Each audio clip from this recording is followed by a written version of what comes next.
નમસ્કાર વિદ્યાર્થી મિત્રો, તપોવન ગ્રુપ ઓફ સ્કૂલ સંચાલિત આપણી વર્ચ્યુઅલ ચેનલ તપોવન સાયન્સ એકેડમીમાં રસાયણ વિજ્ઞાન શિક્ષક યશ જરીવાલા 11th સાયન્સ ચેપ્ટર 2 જેના કન્ટિન્યુ લેક્ચર નંબર 4માં ફરી તમારું હાર્દિક સ્વાગત કરે છે.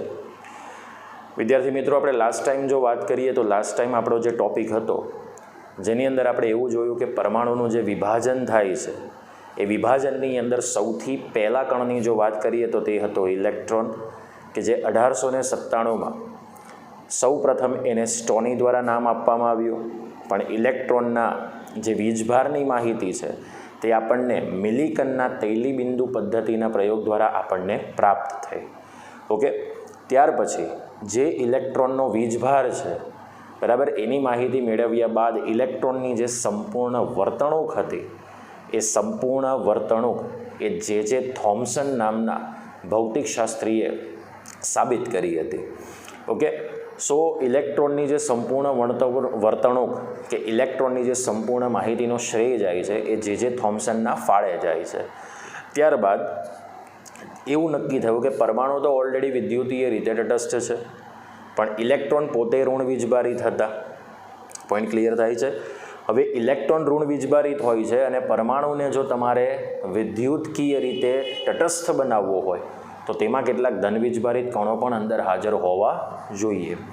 તો આ બાબતને થોડો ખ્યાલ આપીને 1919માં ગોલ્ડસ્ટીન નામના વૈજ્ઞાનિકે એનોડિક કિરણોની શોધ કરી, જેની વર્તણૂક થોડા પ્રમાણમાં પ્રોટોન જેવી હતી.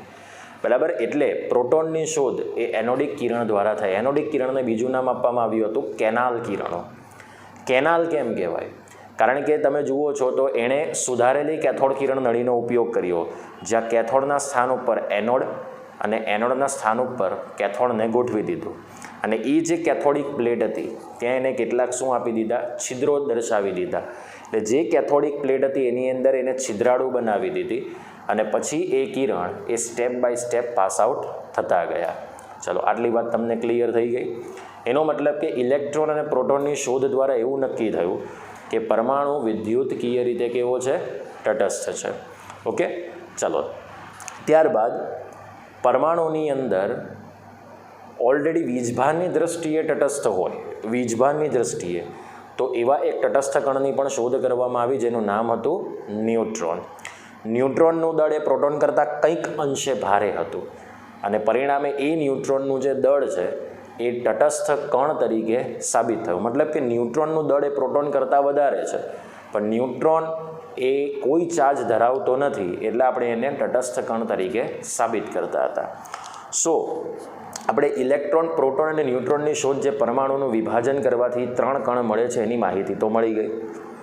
પણ આપણને હવે જે માહિતી મળવાની છે કે જે પરમાણુમાં શોધાયેલો પ્રથમ કણ છે ઇલેક્ટ્રોન, તો તે ઇલેક્ટ્રોન કેવી રીતે ને ક્યાં ગોઠવાયેલો હોય તો એના માટે અલગ અલગ પરમાણુના મોડેલ્સ નક્કી થયા. બરાબર, અને એ પરમાણુના મોડેલ દ્વારા ઇલેક્ટ્રોન પર્ટિક્યુલર ક્યાં ગોઠવાયેલો હશે, બરાબર, પરમાણુનું અંદર કેન્દ્ર કઈ રીતે સમાવિષ્ટ હશે એ આપણે સ્ટેપ બાય સ્ટેપ હવે પછીની થિયરીઓમાં ભણતા જઈશું. જેમાં આપણી આજની જે પહેલી થિયરી છે એ છે જે થોમ્સનનો પરમાણવીય નમૂનો. તમારી પાસે જે પહેલી થિયરી છે એ છે જે થોમ્સનનો પરમાણવીય નમૂનો. હવે આપણે જાણીએ છીએ કે જે ઇલેક્ટ્રોનની શોધ છે એ ઇલેક્ટ્રોનની શોધ એ એકચ્યુઅલીમાં 1897માં થઈ અને એના 1 વર્ષ બાદ 1898ની અંદર જે થોમ્સને પોતાનું કંઈક એવી દલીલ રજૂ કરી. સાંભળજો, કારણ કે આ જે થોમ્સનનો પરમાણવીય નમૂનો બરાબર સમજી લો એટલે તમને પર્ટિક્યુલર થોડો ઘણો અંશ તો પરમાણુના વિભાજન માટે ક્લિયર થઈ જશે. કે જે થોમ્સને એવી દલીલ કરી કે જે આપણી પાસે પરમાણુ છે એ પરમાણુ ગોળીય આકાર ધરાવે છે. કેવો આકાર ધરાવે છે? પરમાણુ ગોળીય આકાર. સો એને કાલ્પનિક રીતે એક એવું ચિત્ર રજૂ કર્યું કે પરમાણુનો જે શેપ છે તે થોડોક સ્ફેરિકલ ફોર્મમાં છે, ગોળાકાર સ્વરૂપમાં છે. ઓકે, અને આ ગોળાકાર સ્વરૂપની જે ત્રિજ્યા છે એ ત્રિજ્યા 10⁻⁻10 મીટર જેટલી નક્કી થાય. હવે જો તમારે આને એંગસ્ટ્રોમમાં કન્વર્ટ કરવું હોય તો 10⁻⁻10 એટલે લખાય તો શું છે 1 × 10⁻⁻10 મીટર થશે. બરાબર. હવે આપણે એક સ્ટેપ આ તરફ જઈએ તો માઇનસ થાય, આ તરફ જઈએ તો પ્લસ થશે. તો જો આપણે 0.1 × 10⁻⁻9 મીટર લખી શકીએ એટલે પરમાણુના આકારની જે ત્રિજ્યા છે એ 0.1 એંગસ્ટ્રોમ જેટલી છે. બરાબર. એનો મતલબ કે થોમ્સને પરમાણુના જે ગોલીય શેપ છે એ ગોલીય શેપનો જે આકાર નક્કી થયો છે એની ત્રિજ્યા છે 10⁻⁻10 મીટર એટલે કે 0.1 એંગસ્ટ્રોમ જેટલી નક્કી થાય. હવે એણે એવું કહી દીધું કે પરમાણુ જે આખો સ્પેરિકલ શેપની અંદર પોતાનો આકાર ધરાવે છે તો આ ગોલીય આકારમાં સપાટી પર ધનવીજભારિત પ્રોટોન ગોઠવાયેલા હોય અને પરમાણુની ગોલીય સપાટી પર જે ધનવીજભારિત પ્રોટોન ગોઠવાયેલા હોય એના વીજભારને સંતુલિત કરવા માટે એટલી જ સંખ્યામાં કોણ ગોઠવાયેલા હોય? ઇલેક્ટ્રોન્સ ગોઠવાયેલા હોય. બરાબર. કારણ કે એ ધારણા તો ઓલરેડી આગળ થઈ જ ચૂકી હતી કે ઇલેક્ટ્રોન જેટલા હશે એટલા જ પ્રોટોન હોવા જોઈએ તો જ પરમાણુ વિદ્યુતકીય રીતે કેવો છે? તટસ્થ છે. એટલે પરમાણુની ગોલીય સપાટી પર જે ધનવીજભારિત પ્રોટોન ગોઠવાયેલા છે એને તટસ્થ કરવા માટે પરમાણુની અંદર ઓલરેડી ઇલેક્ટ્રોન સ્થિત થયેલા છે જેથી આપણે સ્થિર વિદ્યુતકીય સ્થિતિ પ્રાપ્ત કરી શકીએ. તો હવે જુઓ પરમાણુનો જે આકાર છે એ ગોલીય શેપમાં છે એવું જે થોમ્સને દર્શાવ્યું. તો આ પરમાણુ છે. બરાબર. એને આપણે થોડોક મેક્સિમાઇઝ કરીને જોઈ લઈએ. કાલ્પનિક ચિત્ર છે ને આપણે કાલ્પનિક રીતે જ જોવાનું છે. હવે એની સપાટી પર આ ધનવીજભારિત પ્રોટોન છે. તો અહીંયા તમે જોઈ શકો છો, કેલ્ક્યુલેશન કરશો તો અહીંયા કેટલા ધનવીજભારિત પ્રોટોન છે. તો અહીંયાથી શરૂઆત કરીએ આપણે. 1 2 3 4 5 6 7 8 અને આ 9. તો આ 9 જે ગોલીય સપાટી ઉપર પ્રોટોન છે એને બેલેન્સ્ડ કરવા માટે અંદર એટલા જ 9 શું હોવા જોઈએ? ઇલેક્ટ્રોન્સ હોવા જોઈએ. 9 શું હોવા જોઈએ? ઇલેક્ટ્રોન્સ. 1 2 3 4 5 6 7 8 9. બરાબર. ચલો 9 ઇલેક્ટ્રોન થઈ ગયા. ગણી લઈએ. 1 2 3 4 5 6 7 8 9. હવે સરખી સંખ્યામાં જેટલા પ્રોટોન ગોઠવાયેલા છે એટલી જ સંખ્યામાં ઇલેક્ટ્રોન્સ ગોઠવાયેલા છે. તો આનો ધનવીજભાર એ ઋણવીજભારિત ઇલેક્ટ્રોન વડે શું થાય છે? તટસ્થ બને છે, બેલેન્સ થાય છે. અહીંયા આપણે લખી શકીએ કે ધનવીજભારિત પ્રોટોન અને આને શું કહીએ? ઋણવીજભારિત ઇલેક્ટ્રોન. બરાબર. હવે આ પ્રોટોનને ઇલેક્ટ્રોન બેલેન્સ્ડ કરે છે એટલે ત્યાં આખા સ્થિત થયેલા છે. સો દેટ મીન્સ કે આના ઉપરથી તારણ એવું નીકળી ગયું કે પરમાણુની જે ગોલીય સપાટી છે એ સંપૂર્ણપણે એક ધનવીજભારિત ગોળા તરીકે સાબિત થાય. મતલબ કે પરમાણુનું જે દળ છે, પરમાણુનું સમગ્ર દળ એ જે થોમ્સનના પરમાણુવીય નમૂના મુજબ એ આ પરમાણુની સંપૂર્ણ ગોલીય સપાટી ઉપર વહેંચાયેલું છે એક સરખી રીતે. બરાબર. પણ પ્રોટોનને ઇલેક્ટ્રોન્સની સંખ્યા સરખી હોવાને કારણે પરમાણુ વિદ્યુતકીય રીતે તટસ્થ છે એ આ જે થોમ્સનના પરમાણુવીય નમૂના દ્વારા સાબિત થઈ ગયું. હવે જો આ જે થોમ્સનના પરમાણુવીય નમૂનાની કંઈક આકૃતિ જોશો તો એ આકૃતિ તમને જે કંઈક નમૂનો દેખાશે. કારણ કે આ જે થોમ્સનનો પરમાણુવીય નમૂનો બરાબર એ 3 પ્રકારના અન્ય નામોથી પણ ઓળખવામાં આવ્યો. જેની અંદર એનું જે પહેલું નામ હતું, પહેલું નામ એને કહેવામાં આવ્યું પ્લમ પુડિંગ. બરાબર. બીજું નામ કહેવામાં આવ્યું રાઝન પુડિંગ અને ત્રીજું નામ કહેવામાં આવ્યું તડબૂચ નમૂનો. એમાં 3 નામથી જે થોમ્સનના પરમાણુવીય નમૂનાને ઓળખવામાં આવ્યા. જુઓ આ તડબૂચ નમૂનો જે ઓળખાય છે એનો કંઈક શેપ જે છે તમે જોઈ શકો છો. બરાબર. આ ગ્રીન કલરની સપાટી છે તડબૂચની. બરાબર. એની અંદર આ જે ભાગ છે એ લાલ કલરનો રસ હોય છે અને આ જે ઇલેક્ટ્રોન્સ છે એ તડબૂચની અંદર કાળા કલરના જે બીજ છે એ પ્રમાણે તમે સમજી શકો છો જે સીધા સ્થિત થયેલા હોય, એ મૂવમેન્ટ થતા નથી. સેમ કંઈક શેપ આ જે થોમ્સનના પરમાણુવીય નમૂનાનો દેખાય છે. ઓકે, તો 3 નામથી ઓળખવામાં આવે છે જે આપણે યાદ રાખવાનું છે. પહેલું નામ હતું પ્લમ પુડિંગ, અથવા બીજું નામ છે રાઝન પુડિંગ, અથવા ત્રીજું નામ કયું છે તડબૂચ નમૂનો. સમજાઈ ગયું? ચલો, આ રીતે તમે ઓલરેડી જે થોમ્સનના પરમાણ્વીય નમૂનાને કાલ્પનિક ચિત્ર સ્વરૂપમાં રજૂ કરી શકો છો. હવે બીજી વસ્તુ તો એક ચલિત થઈ જાય છે જે થોમ્સનના પરમાણ્વીય નમૂના ઉપરથી કે આ જે નમૂનો છે નિષ્ફળ સાબિત થયો કેટલીક પ્રાયોગિક કન્ડિશનમાં. કારણ કે જે થોમ્સને જ્યારે પરમાણ્વીય નમૂનો રજૂ કર્યો એ જ સમયની દરમિયાન એક બીજો વૈજ્ઞાનિક હતો રુથરફોર્ડ. તો આ રુથરફોર્ડ જે વૈજ્ઞાનિક છે એણે પોતાનો પણ એક નમૂનો રજૂ કર્યો, બરાબર, અને એના પ્રયોગને નામ આપવામાં આવ્યું આલ્ફા કણ પ્રકીર્ણનનો પ્રયોગ. હવે આ આલ્ફા કણ પ્રકીર્ણનના પ્રયોગ ઉપરથી પરમાણુના વિભાજન માટે એક નવી ડિસ્કવરી સાબિત થઈ કે આ રુથરફોર્ડે, તમે 10મા ધોરણમાં શીખ્યા હશો, બરાબર, કદાચ એ ટોપિક તમારા સિલેબસમાં હોય કે ન હોય મને આઈડિયા નથી, કારણ કે ગયા વર્ષે પણ જે કોવિડની સિચ્યુએશન હતી એવી પેન્ડેમિક સિચ્યુએશનને ધ્યાનમાં રાખીને આની અંદર પણ કદાચ તમને ટોપિક છે કે નહીં મને આઈડિયા નથી, પણ 9મામાં કે 10મામાં આઈ હોપ સો, બેમાંથી કોઈ પણ એક સ્ટાન્ડર્ડમાં તમે ભણી ગયા હશો કે આલ્ફા કણ પ્રકીર્ણનના પ્રયોગમાં આપણને ખબર છે કે આલ્ફા કણનું વિકિરણ એક સ્ત્રોતમાંથી લેવામાં આવે છે જેને સોનાના પાતળા વરખ ઉપરથી પસાર કરવામાં આવે છે. જ્યારે એ સોનાના પાતળા વરખ ઉપર એ કિરણ પસાર થાય છે ત્યારે એ કિરણ કેટલીક જગ્યાએની આસપાસ જે પ્લેટ છે, બરાબર, એ ઝિંક સલ્ફાઇડના પ્રસ્ફુરણ પડદાની પ્લેટ ઉપર જ્યારે અથડાય છે ત્યારે ઝબકારો ઉત્પન્ન કરે છે. પણ કેટલાક આલ્ફા કણ એવા હોય છે કે જે કોણીય રીતે વિચલન પામશે, કેટલાક આલ્ફા કણ એવા હશે કે જે ઝિંક સલ્ફાઇડની પ્લેટ તરફ જશે, પણ કેટલાક આલ્ફા કણ એવા હશે કે જે પરાવર્તન પામ્યા સિવાય એ સીધા જ પસાર થઈ જાય છે. આવું કંઈક તમે પ્રયોગમાં જોયું હશે. હવે આલ્ફા કણ પ્રકીર્ણનના પ્રયોગમાં કેટલાક આલ્ફા કણ સીધા પસાર થઈ જાય છે, તો આના ઉપરથી એવું સાબિત થઈ શકે કે પરમાણુના મોટા ભાગનો વિસ્તાર કેવો છે? ખાલી છે. એવું રુથરફોર્ડે સૂચવ્યું હતું. તો રુથરફોર્ડના આલ્ફા કણ પ્રકીર્ણનના પ્રયોગ માટે જે થોમ્સનનો જે પરમાણ્વીય નમૂનો છે થોડોક નિષ્ફળ સાબિત થયો. કેમ નિષ્ફળ સાબિત થયો? કારણ કે થોમ્સને એવું કહી દીધું કે પરમાણુની જે ગોલીય સપાટી છે એમાં તો એક સરખી રીતે ધન વીજભારિત પ્રોટોન સમાયેલા છે, મતલબ કે પરમાણુનો કોઈ વિસ્તાર એવો ખાલી જ નથી, કોઈ વિસ્તાર એવો ખાલી જ નથી. એવો પરમાણ્વીય નમૂનો જે થોમ્સને રજૂ કર્યો એના પરથી સૂચિત થયું. પણ રુથરફોર્ડના આલ્ફા કણ પ્રકીર્ણનના પ્રયોગ પરથી એવું સાબિત થયું કે પરમાણુના મોટાભાગનો વિસ્તાર કેવો છે? ખાલી છે. ઓકે, સો આના પ્રયોગ માટે આનો નમૂનો કેવો સાબિત થયો?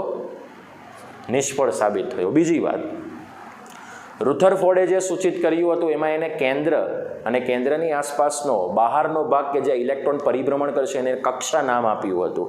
તો અહીંયા તમે જોઈ શકો છો કે ઇલેક્ટ્રોનનું કોઈ મુવમેન્ટ નથી થતું, ઇલેક્ટ્રોન સ્થિત થઈ ગયા છે. જેવી રીતે તડબૂચની અંદર કાળા કલરના બીજ સ્થિત હોય છે એ જ રીતે અહીંયા પણ ઇલેક્ટ્રોન એ સ્થિત થઈ ચૂક્યા છે, ચલિત થતા નથી. દેટ મીન્સ કે આ જે નમૂનો છે એ પરમાણુની કોઈ સ્થિરતા સમજાવી શકતો નથી. તો આની પણ કેટલીક મર્યાદા હતી.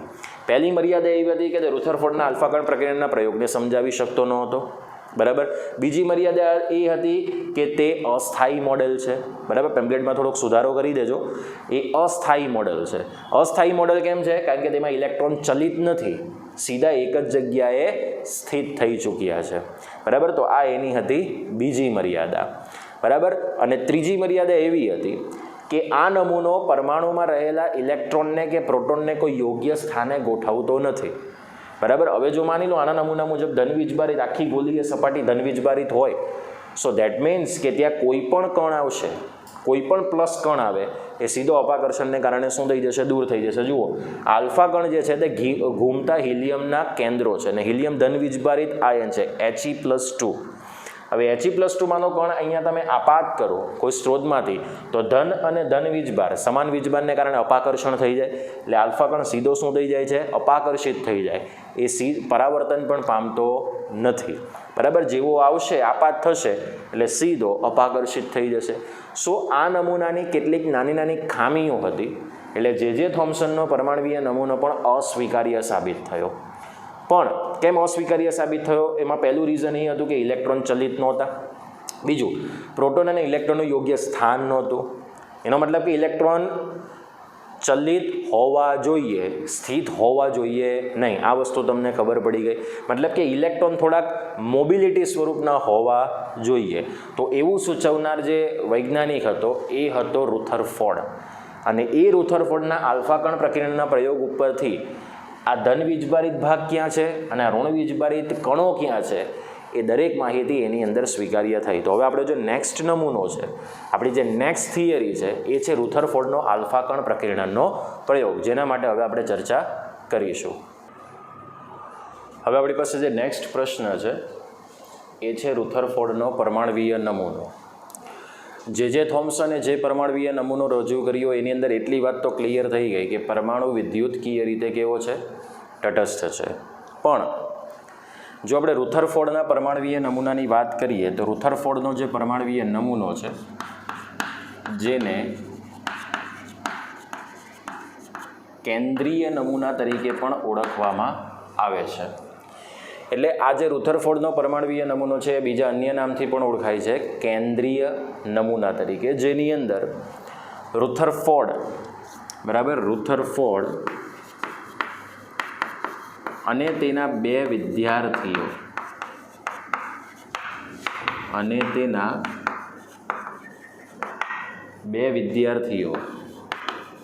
હેન્સ ગાઈગર અને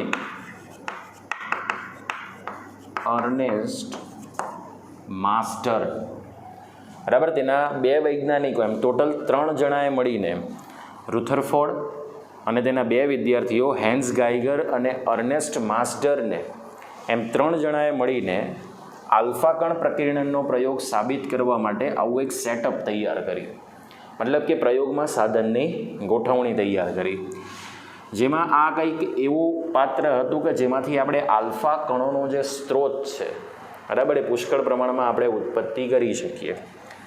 હવે આ આલ્ફા કણોની ગતિ ખૂબ જ ઝડપથી ન થાય અને એને ફિલ્ટર કરવા માટે, એને ધીમી કરવા માટે વચ્ચે એક ફિલ્ટર મૂકવામાં આવ્યું જે છે સીસાની પ્લેટ. અને આ સીસાની પ્લેટમાંથી ત્યાર પછી આલ્ફા કણ જ્યારે પસાર થયા ત્યારે થોડીક ધીમી ગતિએ પસાર થયા અને એ સોનાના પાતળા વરખ ઉપર પડવા માંડ્યા. બરાબર, તો આ રીતનું સેટઅપ તૈયાર કર્યું કે પહેલાં રેડિયો સક્રિય સ્ત્રોત લીધો, બરાબર, એની વચ્ચે મૂકી દીધી સીસાની પ્લેટ, બરાબર, અહીંયા મૂકી દીધો સોનાનો પાતળો વરખ અને તેની આસપાસ આ ઝિંક સલ્ફાઇડ, બરાબર, જેની ફોટોગ્રાફિક પ્લેટ તૈયાર કરી કે જ્યાં આપણને આલ્ફા કણ જ્યારે અથડાશે ત્યારે એ જગ્યાએ તમને ઝબકારો અથવા તો તેજસ્વી ધબ્બો તમને જોવા મળશે. તો જોઈએ, જ્યારે એણે આ પ્રકારનું સેટઅપ તૈયાર કરી દીધું તો તેમને કયા પ્રકારના અવલોકનો અને તારણો મળ્યા હશે એની આપણે ચર્ચા કરીએ. બરાબર, તો અહીંયાથી આલ્ફા કણ, આ જે રેડિયો સક્રિય સ્ત્રોત છે કે જેમાં પુષ્કળ પ્રમાણમાં આલ્ફા કણોનો સ્ત્રોત રહેલો છે, એ સ્ત્રોતમાંથી આલ્ફા કણોનો સ્ત્રોતને પસાર કરવામાં આવ્યો. આલ્ફા કણોના સ્ત્રોતને શું કરવામાં આવ્યા? પસાર કરવામાં આવ્યા. ચલો, હવે આલ્ફા કણ જ્યારે સીસાની પ્લેટ ઉપર ગયા ત્યારે એની ગતિ ધીમી થઈ ગઈ અને એ જે આલ્ફા કણ ધીમે ધીમે જે છે એ સોનાના પાતળા વરખ ઉપર પડવા માંડ્યા. હવે આ સોનાના પાતળા વરખ કે જેની જે જાડાઈ હતી, વિદ્યાર્થી મિત્રો, એ જાડાઈ હતી 100 નેનોમીટર જેટલી. હવે આ નેનોમીટરમાં જો આપણે એનો ગુણક મૂકી દઈએ, બરાબર, તો 100 × 10⁻⁹ મીટર થશે. હવે 10નો -10 કરવો હોય તો બોલો એક સ્ટેપ પાછળ જવું પડે, 1000 × 10⁻−10 મીટર. એટલે આપણે એવું કહી શકીએ કે 1000 એંગસ્ટ્રોમ જેટલી જાડાઈ હતી. પણ એંગસ્ટ્રોમને આપણે વ્યાખ્યાયિત કરો કે નહીં કરો કાંઈ ફરક પડતો નથી. એટલે 1000 × 10⁻10 મીટર એટલે કે અતિ પાતળી જાડાઈ ધરાવતો પાતળો વરખ હતો. જ્યારે આ સોનાના પાતળા વરખ ઉપર આલ્ફા કણોનો મારો ધીમી ગતિએ અથડાતો ગયો, બરાબર, જેમાંથી કેટલાક કોણીય રીતે વિચલન પામતા ગયા અને જેટલા કણો કોણીય રીતે વિચલન પામતા ગયા, બરાબર, એ બધા જ આ જે ફોટોગ્રાફિક પ્લેટ છે એ ફોટોગ્રાફિક પ્લેટ ઉપર આ પ્રકારનો જે ક્રોસ નિશાની તમને દેખાય છે એ પ્રમાણે ઝબકારો ઉત્પન્ન થતો ગયો. બરાબર. એટલે રેડિયો સક્રિય સ્ત્રોતમાંથી આલ્ફા કણોને પડવા દેવામાં આવે છે કે જે શીશાની પ્લેટ દ્વારા ફિલ્ટર થશે, એમની ગતિ ધીમી પડશે અને એના દ્વારા એ સોનાના પાતળા વરખ ઉપર પડે છે કે જેની જાડાઈ કેટલી રહેલી છે? 100 નેનોમીટર જેટલી. જ્યારે આ આલ્ફા કણો સોનાના પાતળા વરખ ઉપર અથડાય છે ત્યારે ત્યાં પ્રસ્ફુરણ અસર ઉત્પન્ન કરે છે. બરાબર. મતલબ પ્રસ્ફુરણ અસર ઉત્પન્ન કરે છે ઇન ધ સેન્સ કે સોનાના પાતળા વરખ પર જ્યારે અથડાય છે, બરાબર, ત્યારે તે કોણીય રીતે વિચલન પામે છે અને જે કણો કોણીય રીતે વિચલન પામતા હશે તે ડેફિનેટલી ત્યાં ઝબકારો ઉત્પન્ન કરશે ફ્લોરોસન્ટ નામના કલર દ્વારા. એ જો તમને ખ્યાલ હોય તો એવી જ કંઈક માહિતી મેં તમને કેથોડ કિરણની અંદર બતાવી હતી. હવે જ્યારે કન્ડિશન એ નક્કી થઈ કે જ્યારે આ પ્રકારના આલ્ફા કણો એ તેજસ્વી ઝબકારો તો ઉત્પન્ન કરતા જ હતા, પણ સાથે સાથે જે કેટલાક આલ્ફા કણો હતા તે આ રીતે કોણીય વિચલન પામ્યા સિવાય એ આવી રીતે સીધા જ પસાર થઈ જતા હતા. બરાબર. આવી રીતે આમ સીધા પસાર થઈ જતા હતા. મતલબ કે થોડાક જ આલ્ફા કણોનું કોણીય રીતે વિચલન થતું હતું, પણ મોટા ભાગના તો સોનાના પાતળા વરખમાંથી સીધા શું થઈ જતા હતા? પસાર થઈ જતા હતા.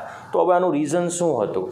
તો જ્યારે રુથરફોર્ડ અને તેના 2 વિદ્યાર્થીઓએ આ પ્રકારનો આલ્ફા કણ પ્રકીર્ણનનો પ્રયોગ કર્યો હશે તો એનું પરિણામ એમને અનપેક્ષિત મળ્યું. કેમ અનપેક્ષિત મળ્યું? કારણ કે થોમ્સનના પરમાણુવીય નમૂના મુજબ તે એવું કહી દીધું કે પરમાણુ માટે જે એનો સમગ્ર ધનવીજભાર છે તે આખા પરમાણુ પર તો ફેલાયેલો હોય છે અને આલ્ફા કણોની શક્તિ એટલી બધી વધારે હોય છે કે જે આવા સોનાના પાતળા વરખમાંથી પસાર થવા માટે પૂરતી ઉર્જા ધરાવતા હોય છે. બરાબર. તો જ્યારે રુથરફોર્ડ અને તેના 2 વિદ્યાર્થીઓએ પ્રયોગ કર્યો તેનું પરિણામ એ થોમ્સન મુજબ જોવા મળ્યું નહીં. કેમ?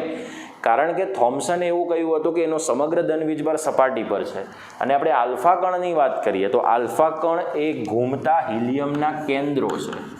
ઘૂમતા શું છે? હિલિયમના કેન્દ્રો, જેને આપણે આ પ્રકારની સાઇન આપી શકીએ 2He+2 4. હવે આ ધનવીજભારિત કણ છે. જો આ ધનવીજભારિત કણ હોય અને થોમ્સનના નમૂના મુજબ સોનાના પાતળા વરખ ઉપર જો ધનવીજભાર ફેલાયેલો હોય તો ધનવીજભારવાળો કણ જ્યારે ધનવીજભારવાળા ભાગને અથડાતો હોય તો બધા જ વિચલિત થવા જોઈએ ને. બરાબર. મોટાભાગના કણ શું કામ આવી રીતે સીધા પસાર થવા જોઈએ? સમજાય છે? એટલે રુથરફોર્ડ અને તેના 2 વિદ્યાર્થીઓને આવો કંઈક પ્રશ્ન ઉત્પન્ન થયો અને આ પ્રશ્ન દ્વારા એણે પોતાના આ પ્રયોગ દ્વારા અવલોકન ઉત્પન્ન કર્યા. તો પહેલું અવલોકન શું હતું કે મોટાભાગના આલ્ફા કણો આ રીતે વિચલન પામ્યા સિવાય સીધા જ પસાર થઈ જતા હતા. મોટાભાગના આલ્ફા કણો આવી રીતે વિચલન પામ્યા સિવાય કેવા? સીધા જ પસાર થઈ જતા હતા. આ એનું પહેલું અવલોકન હતું. બીજું અવલોકન એવું હતું કે થોડાક જ આલ્ફા કણો કોણીય રીતે વિચલન પામતા હતા. બરાબર. બધા કણો કોણીય રીતે વિચલન નથી પામતા, થોડાક જ આલ્ફા કણો એ કોણીય રીતે વિચલિત થતા હતા. ત્રીજી માહિતી એવી હતી કે 20,000 આલ્ફા કણો અથડાય તે પૈકી કોઈ પણ એક જ 180 ડિગ્રીના ખૂણે પાછો ફરતો હતો. બરાબર. હવે આવું કેમ થયું? બરાબર. તો આનું રીઝન શું હતું કે 20,000 આલ્ફા કણોનો સ્ત્રોત જ્યારે અથડાતો જાય તો તે પૈકીનો કોઈ એક જ 180 ડિગ્રીના ખૂણે, એટલે જેવો આપાત થયો એ જ લાઈન ઉપર સીધો શું થાય છે? પરાવર્તન પામે છે. પણ એમાં 20,000 આલ્ફા કણો હોય એ પૈકીનો એક આ પ્રકારની ગતિને ધરાવતો હતો. સો એના 3 અવલોકનો હતા. પહેલું અવલોકન શું હતું કે પરમાણુમાં મોટાભાગના આલ્ફા કણો સોનાના પાતળા વરખમાંથી વિચલન પામ્યા સિવાય સીધા જ પસાર થતા હતા. તમે જોઈ શકો છો કે આની સંખ્યા વધારે છે પણ કોણીય વિચલન દ્વારા ઝબકારો ઉત્પન્ન કરતા આલ્ફા કણની સંખ્યા ઓછી છે. સેકન્ડ અવલોકન શું હતું? સેકન્ડ અવલોકન એવું હતું કે થોડાક જ આલ્ફા કણો કોણીય રીતે વિચલન પામે છે. બરાબર. અને ત્રીજું અવલોકન એને શું સાબિત કર્યું હતું કે 20,000 આલ્ફા કણો પૈકી કોઈ એક જ 180 ડિગ્રીના ખૂણે પાછો પરાવર્તન પામે છે.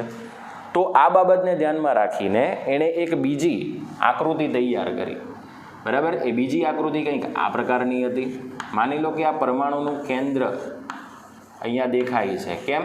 કારણ કે આ જે સોનાનો પાતળો વરખ છે એમાં તો ઘણા બધા આવા કેન્દ્રો હશે ને. બરાબર. અને આવા બધા કેન્દ્રો એટલે સોનાના ઘણા બધા 1 મોલ જેટલો જથ્થો લઈ લે એવોગેડ્રો આંક જેટલા અંદર સોનાના પરમાણુ હોય તો આપણે ઘણા બધા આવી રીતના એઝ્યુમેશન જે આકૃતિ છે એ પ્રમાણે આપણને જોવા મળશે.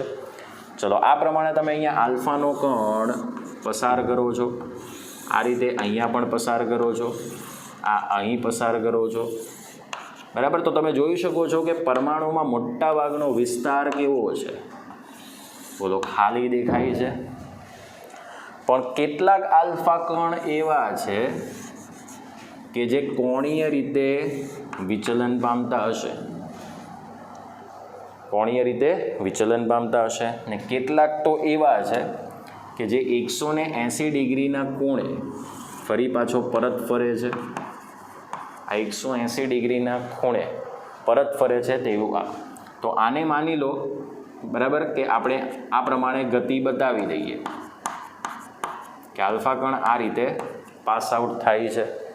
આને આપણે સી કણ કહીએ, આને આપણે બી કણ કહીએ, ને આને આપણે એ કણ કહીએ, એટલે કે એ કિરણ કહીએ. તો એ કિરણ દર્શાવતા જે કણો છે સીધા પસાર થાય છે. બી કિરણ દર્શાવતા જે કણો છે તે થોડાક જ કોણીય રીતે વિચલિત થાય છે. અને ઘણા બધા આલ્ફા કણોના સ્ત્રોતમાંથી કોઈ એક જ 180 ડિગ્રીના ખૂણે પરત ફરે છે. આવી જો આકૃતિ થોડીક મેક્સિમાઇઝ કરીને જોવી હોય તો એ તમે આ પ્રમાણે કહી શકો,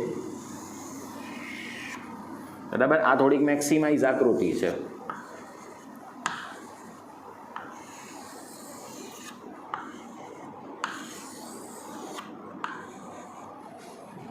જેની અંદર મોટા ભાગના આલ્ફા કણોને તમારે પાસ આઉટ કરવાના.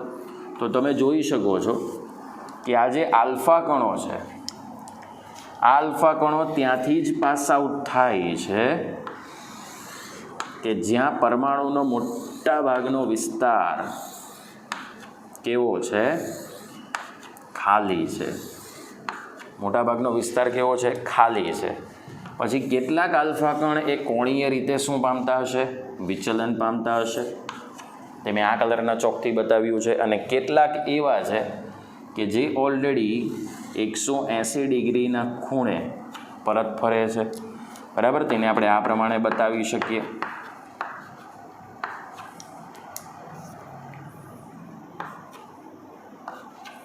બોલો, દેખાયું?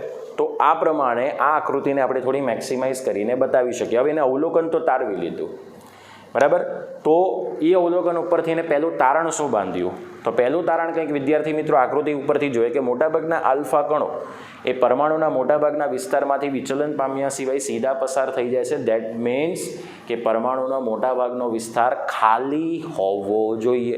તો જોઈ શકો છો પરમાણુનો મોટાભાગનો વિસ્તાર કેવો છે, ખાલી છે.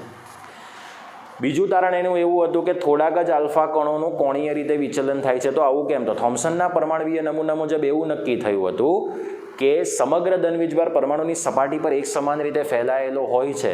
પણ આ પ્રયોગ મુજબ એવું સાબિત થયું કે પરમાણુનો સમગ્ર ધનવીજભાર એ ઓલરેડી સપાટી પર ફેલાયેલો નથી, પરંતુ પરમાણુનો જે સમગ્ર ધન વિસ્તાર છે એ ફક્ત ને ફક્ત એક નાના ભાગમાં જ કેન્દ્રિત થયેલો છે. અને રુથરફોર્ડે એને નામ આપ્યું પરમાણુનું કેન્દ્ર, જેને આપણે પરમાણવીય કેન્દ્ર તરીકે ઓળખીએ છીએ. તો જુઓ, આજે તમને કણ દેખાય છે જે કોણીય રીતે વિચલિત થાય છે. આ આલ્ફા કણ તો ઓલરેડી ઘૂમતા હિલિયમના કેન્દ્રો જ છે ને, જે ધનવીજભારિત કણ છે. હવે આ ધનવીજભારિત કણ જ્યારે આ નાના ટપકાને અથડાય છે ત્યારે તે કોણીય રીતે શું થાય છે, વિચલિત થાય છે. સો દેટ મીન્સ કે આ જે કિરણ છે એનો વીજભાર અને આ જે નાનો ભાગ છે એનો વીજભાર એ બંને કેવો હશે, સમાન હશે. અને બંને સમાન હોવાને કારણે બોલો એનું શું જોવા મળે છે, કોણીય વિચલન જોવા મળે છે. તો આવા નાના ભાગને રુથરફોર્ડે નામ શું આપી દીધું, પરમાણવીય કેન્દ્ર. શું નામ આપી દીધું વિદ્યાર્થી મિત્રો? પરમાણવીય કેન્દ્ર નામ આપ્યું. તો આનું બીજું તારણ હતું. ત્રીજું તારણ, આ પરમાણુનો મોટા ભાગનો વિસ્તાર ખાલી છે, જેને આપણે થોમ્સનના પરમાણવીય નમૂના મુજબ પરમાણવીય ત્રિજ્યા કહીએ.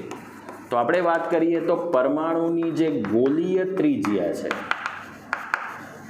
પરમાણુની જે ગોલીય ત્રિજ્યા એ 10⁻⁻10 મીટર છે, બરાબર. અને પરમાણુના કેન્દ્રની જે ત્રિજ્યા છે એ 10⁻⁻15 મીટર છે. બરાબર.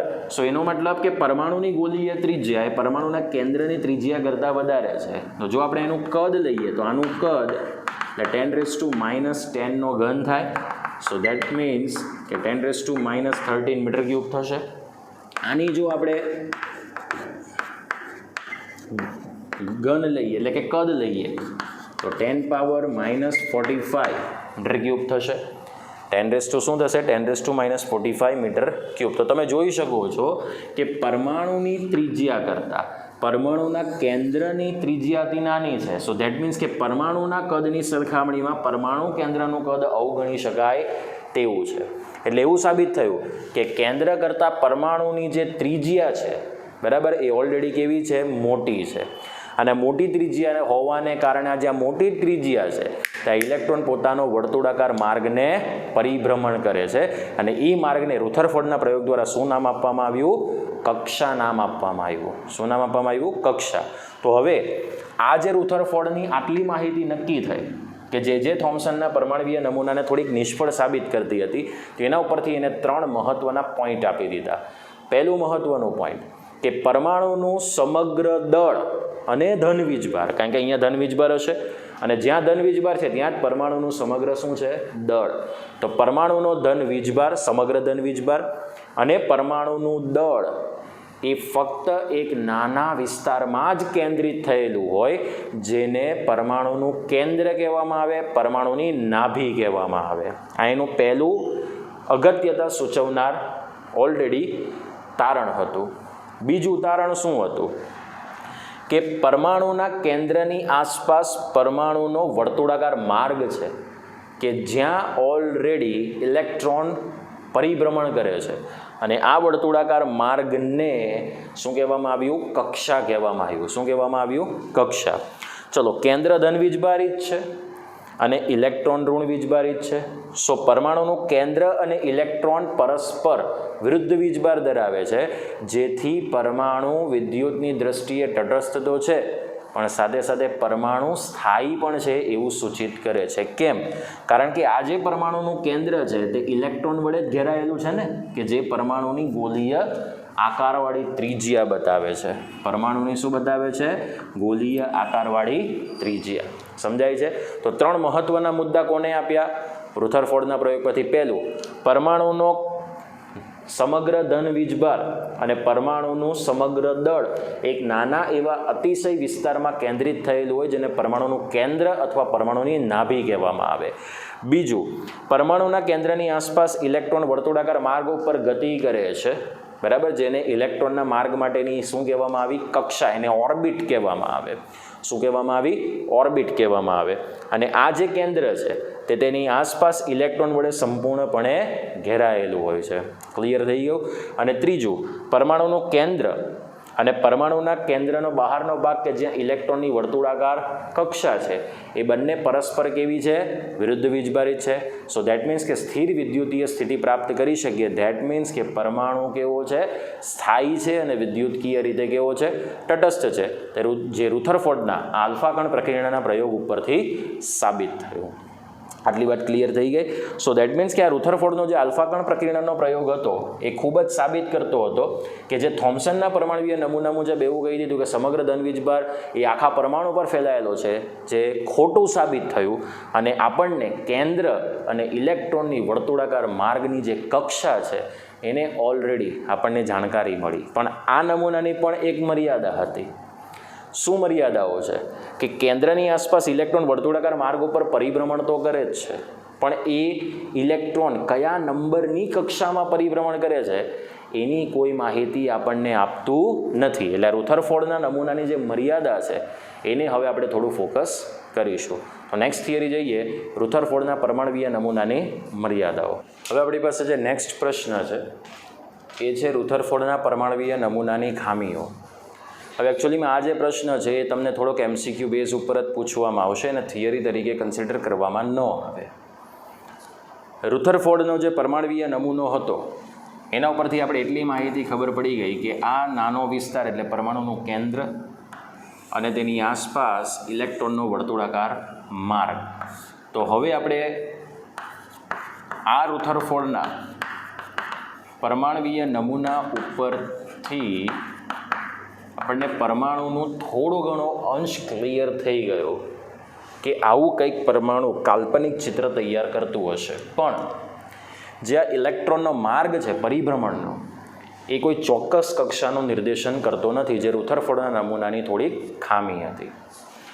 રુથરફોર્ડનો જે પરમાણવીય નમૂનો છે એને સરખામણી જો કરાવવામાં આવી હોય તો તે સૌરમંડળની સાથે એની સરખામણી કરવામાં આવી. દેટ મીન્સ કે કેન્દ્રને સૂર્યની ઉપમા આપવામાં આવી અને તેની ફરતે જે ઇલેક્ટ્રોન છે એને તેની આસપાસ ફરતા ગ્રહો તરીકેની ઉપમા આપવામાં આવી. પણ બેમાં ડિફરન્સ શું હતો કે જો કોઈ વીજભારિત પદાર્થો હોય, કોઈ વીજભારિત પદાર્થો, તો એની અંદર બે પ્રકારના બળો એક બળ ઉત્પન્ન થાય જેને કહેવાય કુલંબીય બળ F, જે આ પ્રકારનું હતું કે Q1 Q2 / R². તો પરમાણુનું કેન્દ્ર અને ઇલેક્ટ્રોન વચ્ચે જે બળ લાગતું હતું તે વીજભારને કારણે લાગતું હતું, કારણ કે પરમાણુ કેન્દ્ર ધન વીજભારિત છે જ્યારે ઇલેક્ટ્રોન ઋણ વીજભારિત છે. સો આવા પરસ્પર વિરુદ્ધ વીજભાર ધરાવતા જે કણ હોય એની વચ્ચે જે બળ લાગે એને કુલંબીય બળ કહેવાય. જ્યારે આપણે સૌરમંડળની વાત કરીએ, સૂર્યમંડળની વાત કરીએ તો કેન્દ્ર સ્થાને સૂર્ય છે, પણ તેની આસપાસ દરેક ગ્રહો એ પોતાની જ કક્ષામાં વલયાકારે ઘૂમે છે, પણ એ ગ્રહો અને સૂર્ય એ દળ પર આધારિત બળ દર્શાવે છે, જેને આપણે શું કહી શકીએ? ગુરુત્વાકર્ષણ બળ. બળ છે એટલે એને પણ ફોર્સ જ કહેવામાં આવે. સો F = Gm1m2 / શું થશે? R² થશે. હવે અહીંયા K એ કુલંબિક અચળાંક છે અને G એ ગુરુત્વાકર્ષણ અચળાંક છે. Q1 અને Q2 વીજભાર ધરાવતા બે ઘટક કણો છે અને R એટલે વીજભાર ધરાવતા ઘટક કણો વચ્ચેનો શું કહેવાય? અંતર કહેવાય. એ જ રીતે M1 અને M2 એ દળયુક્ત બે દળયુક્ત પદાર્થોની વાત છે, જેમાં એક સૂર્ય હોઈ શકે, તેની આસપાસ ફરતા ગ્રહોનું દળ હોઈ શકે, અને R એટલે સૂર્ય અને ગ્રહો વચ્ચેનું અંતર છે. સો દેટ મીન્સ કે પરમાણુના કેન્દ્રીય નમૂનામાં કુલંબીય બળ લાગે છે, જ્યારે સૌરમંડળની પ્રણાલી માટે ગુરુત્વાકર્ષણ બળ લાગે છે. પણ પરિસ્થિતિ એ છે કે સૂર્યમંડળની અંદર કોઈ વીજભારની માહિતી નથી. એનો મતલબ કે સૂર્ય અને તેની આસપાસ ફરતા ગ્રહોમાં કોઈ આકર્ષણ કે અપાકર્ષણ બળ જેવી કોઈ ઘટના મળતી નથી.